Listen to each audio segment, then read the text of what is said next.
Warning, this content is for entertainment and educational purposes only. This video is brought to you by First Detachment Nutrition.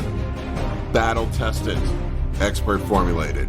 Use discount code AB10 at checkout for 10% off. All right, folks, Big Paul here today with another check-in for my 2024 contest prep for Masters Nationals. I am almost 13 weeks out. I'll be 13 weeks out on Thursday, I think. And things are rolling along smoothly. So far, it's been easy, but I don't want to jinx myself. This is always the easy part of prep. We don't start digging deep until about 12 weeks out. Justin will start ramping things up. We are going to dig into my cycle, my diet, my training, my current health protocol, look at my progress pics in just 1 second.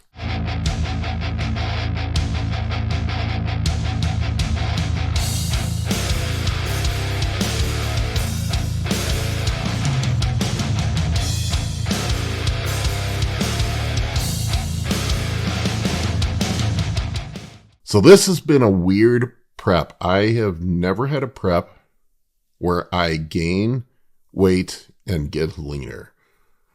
I started off this prep at 255 pounds fasted, roughly. I'm up about 4 pounds.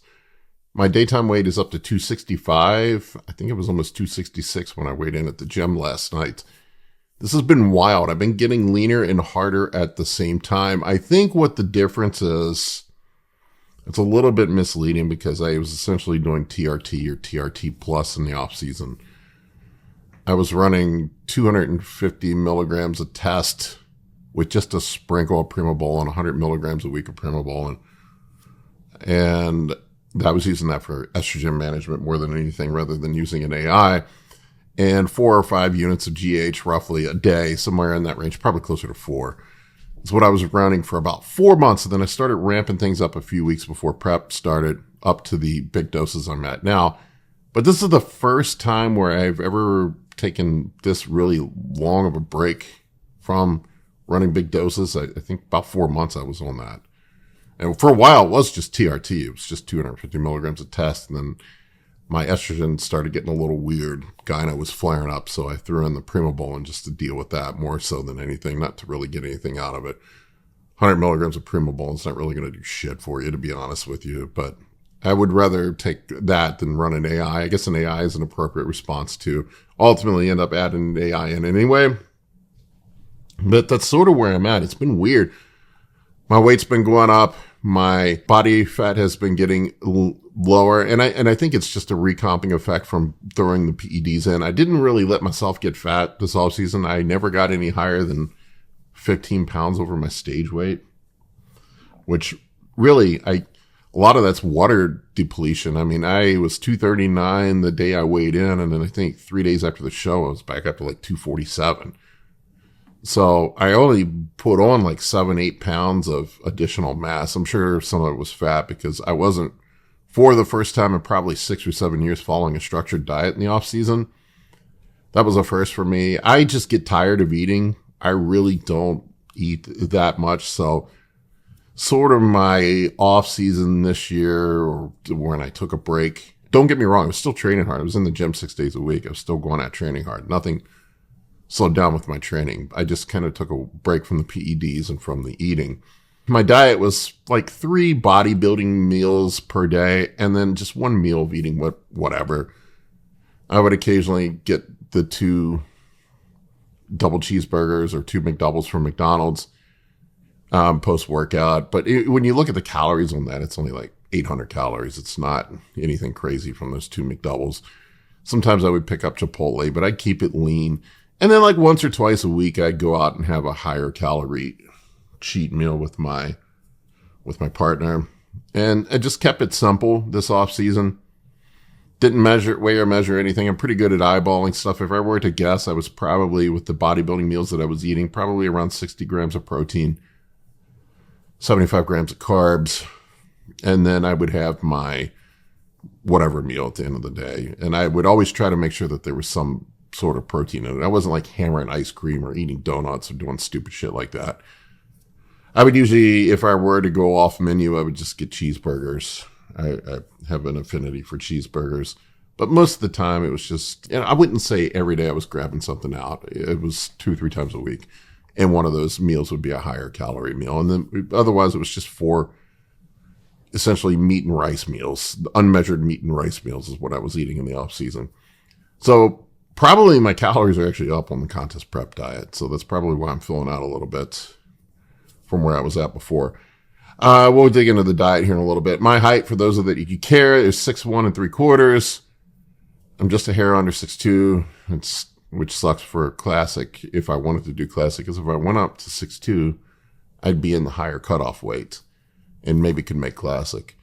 My blood pressure, I don't know now that I'm 265 and pretty lean if I would be making classic, though. I think it's 232 at my height and maybe 238 at 6'2", if I were to squeeze in at 6'2". BP right now is 122 over 82. It's up just a tad. I think the weight gain, probably the PEDs, it's just additional fluid, water. The water weight is causing the blood pressure to go up. Fasting glucose is 95. Sleep is down a bit. I am sleeping 7 to 8 hours per night. I can feel my metabolism ramping up from the androgens kicking in. I don't know, 4 or 5 weeks into the cycle now, so everything's hitting full force. And this has always been my problem with tests in the past. I almost get like a trend-like effect from tests when I push the doses up high. I have it at 1750 per week right now. I usually, if I get 1500, has been my limit in the past. And a lot of times in the off season, I'll just keep it at 750 or 1000, even on prep. I think last year at prep, I pulled it down as low as 375 a week and pushed the Masteron up really high. But I have this trend-like effect when I push test up high. I get night sweats. I get really hot. I can't sleep. I guess my CNS is in overdrive. I don't know, but I can feel it now. I'm getting a little bit of insomnia. I'm not using any fat burners or stimulants other than the cup of coffee that I have in the morning. I don't know if you saw my high day video I put out. If you have not checked it, but I go through my full day of eating, you'll see that I eat a cup of coffee or drink a cup of coffee in the morning.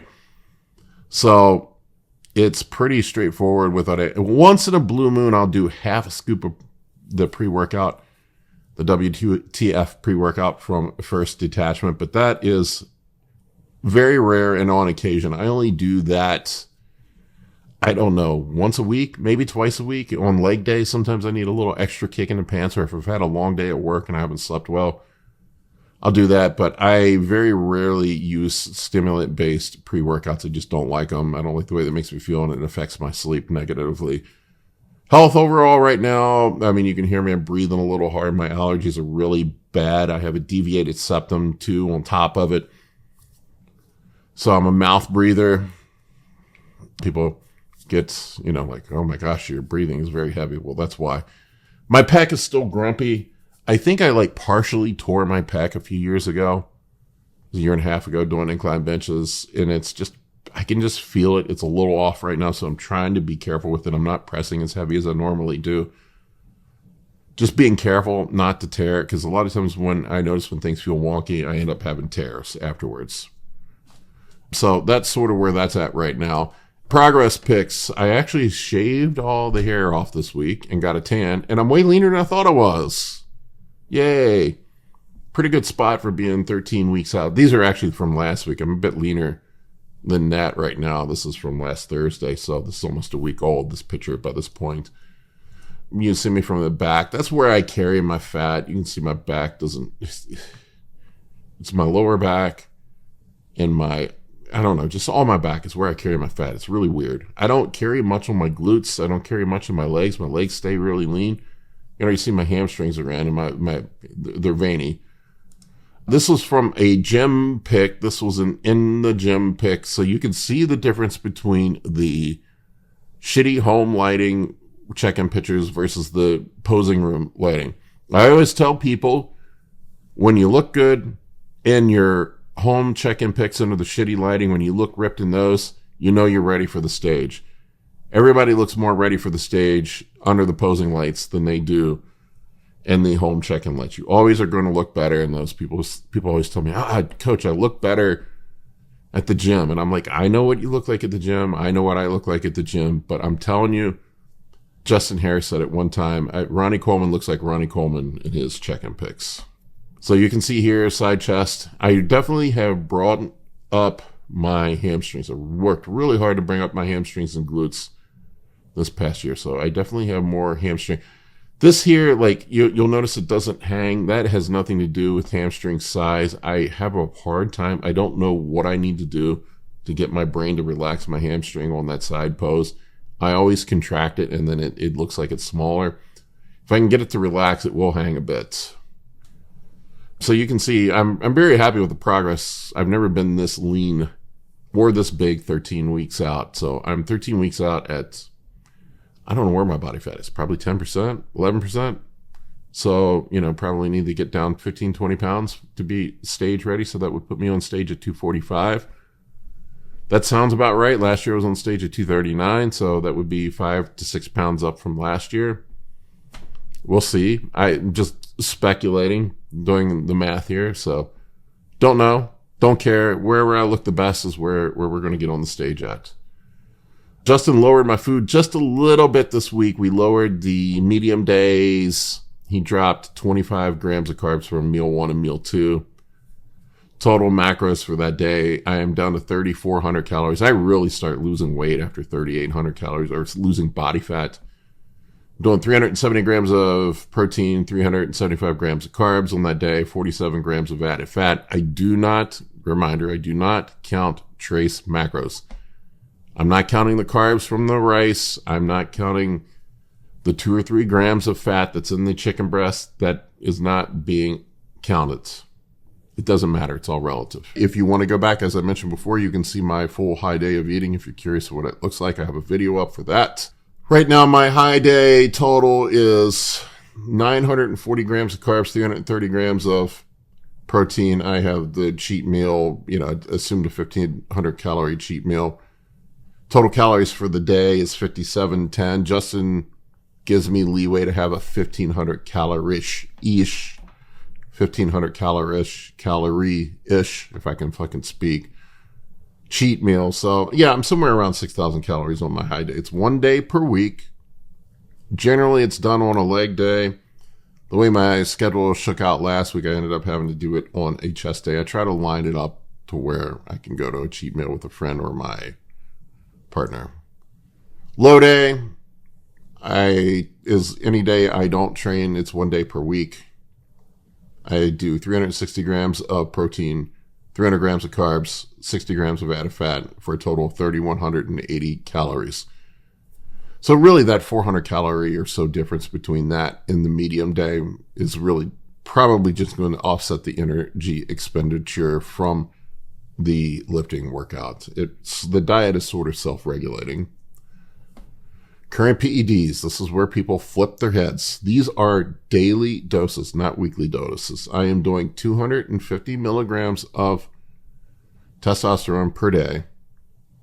Primo is 100 milligrams per day. Masteron, I switched this out. I was doing 200 milligrams of Primo today and switched out Masteron to 100 milligrams per day. I've had multiple people ask me, why are you doing that? Why are you running 2 DHT derivatives? There's no logic. It's just how I've done it in the past. I'm superstitious. I've gotten good results running my prep cycles this way. I'm not going to change anything. The main reason I did it initially is because shooting 2 grams Primo is literal pain in the ass, and you can get 200 milligrams per milliliter Masteron. Primo is also very expensive, so it saves a little bit of money. And I also do think this is just anecdotal experience from what I've seen. And call me crazy if you want. There may be no difference at all, but I do feel like Primo keeps me a bit fuller than Masteron does. So I like to leave some in there. Masteron really dries me out, but I also think that Masteron can flatten me out sometimes if I run too much of it. I know there are a lot of people out there that like running Masteron, but as the prep evolves, I will be lowering the testosterone down and upping the DHT derivatives. Probably Tren will come in at some point. I've honestly given some consideration to not running Tren or any orals at all this year and see what happens. I don't know if I want to roll the dice on my pro qualifier, but if for some reason I were to do well at the show and qualify or whatever, maybe my next show, whatever the case may be, I'm going to have a second show that I'm probably going to do after this one. I may roll into that one with no orals and no trying and see what happens. I think once you're lean, it doesn't take as much to maintain that look. So I may just roll into that with Test Primo and Master On and see how it goes. Estrogen management is 0.5 milligram of anastrozole every other day right now. Peptides, 15 units of HGH. I will be lowering that to 9 at some point. I'm running generic HGH. I will be switching to pharma. And who the hell can afford to run that much pharma? So I will be switching to that at some point. People freak out over the HGH doses. And I made a post about this.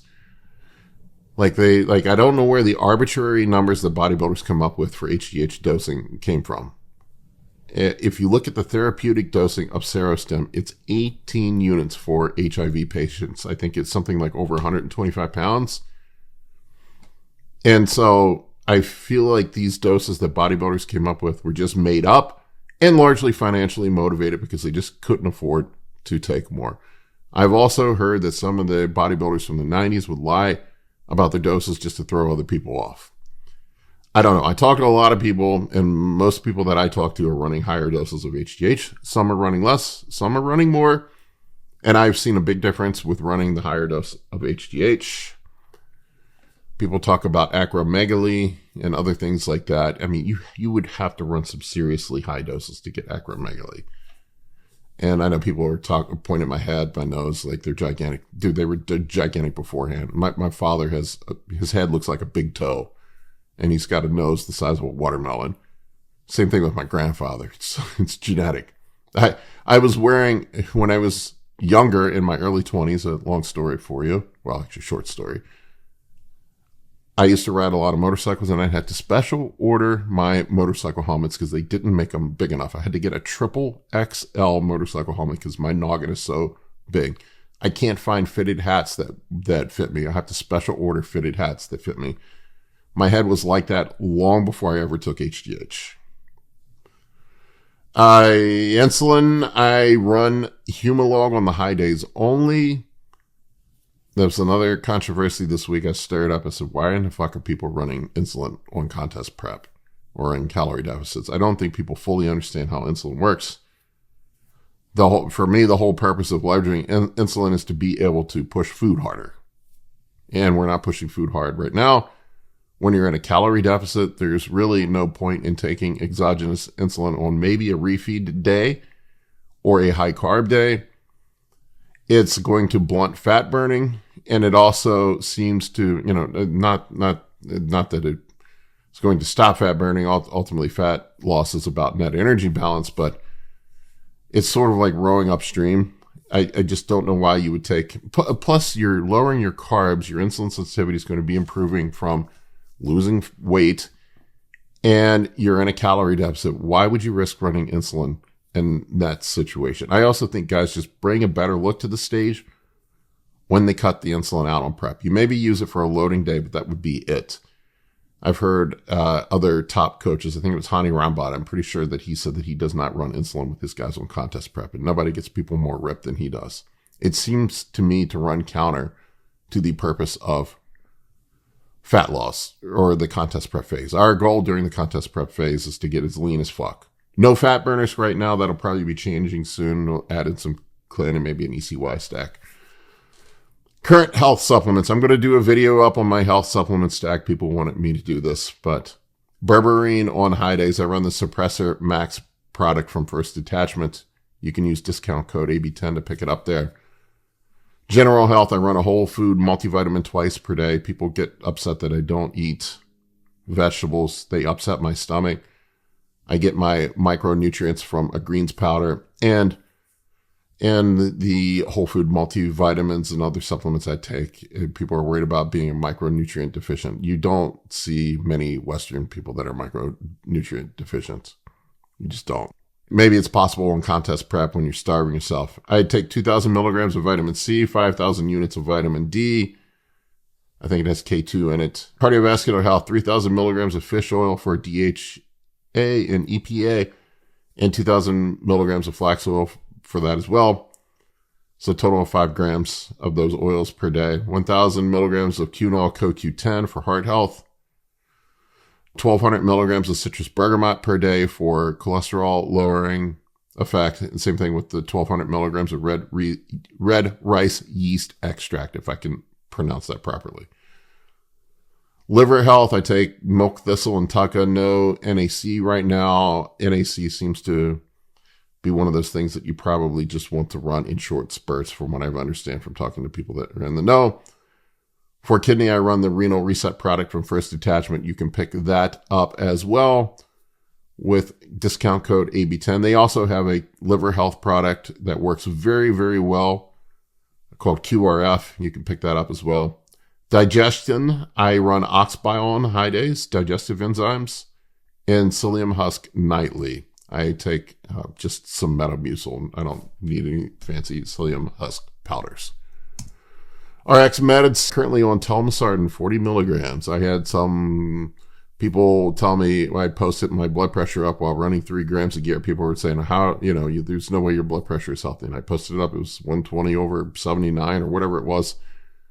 There's no way you're that much on that much gear. And then they were challenging me that I'm also taking a blood pressure med.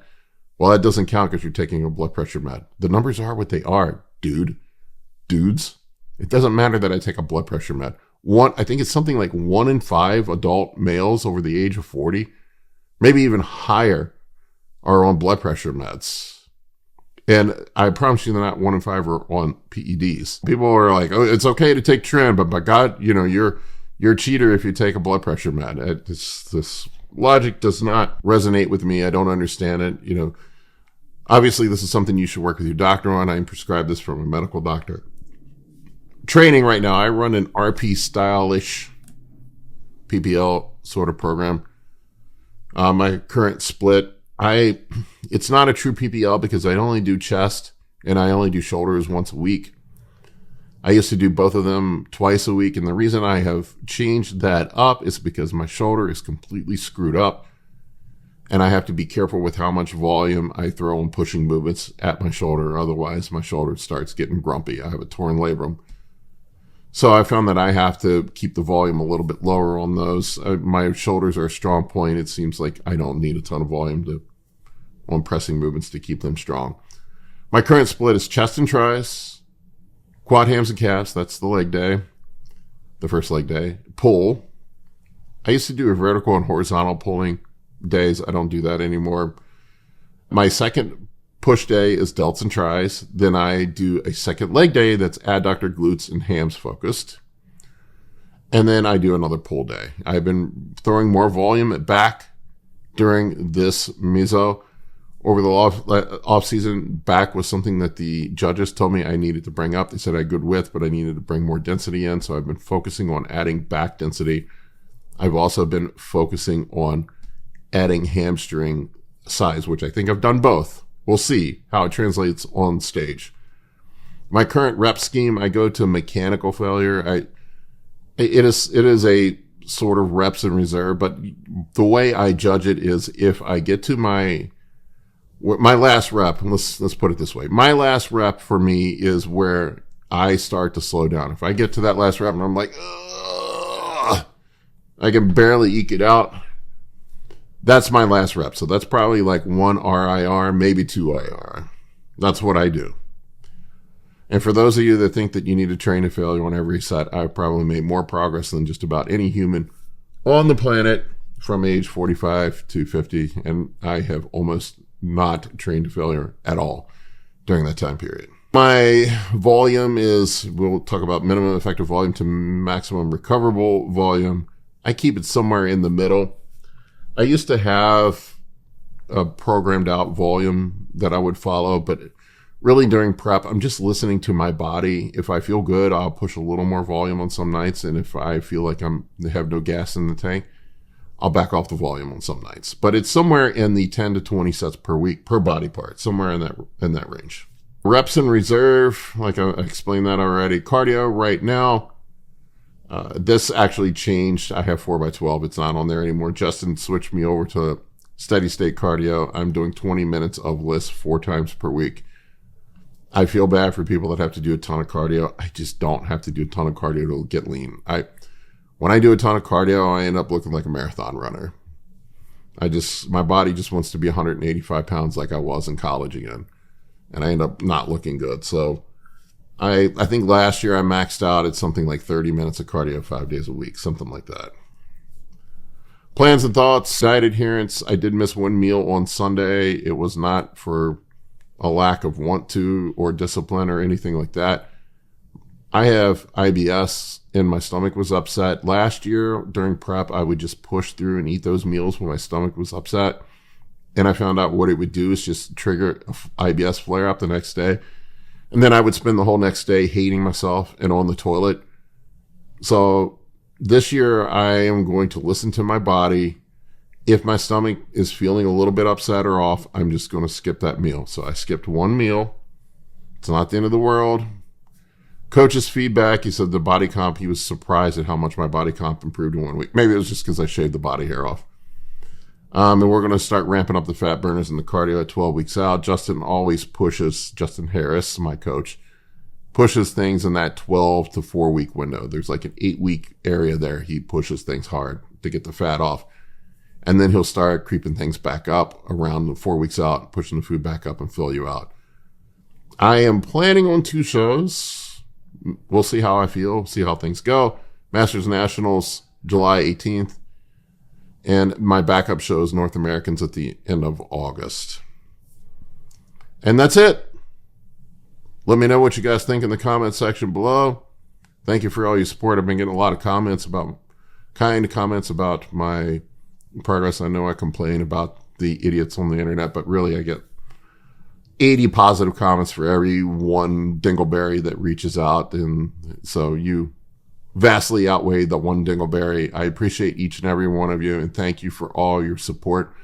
It really means a lot to me.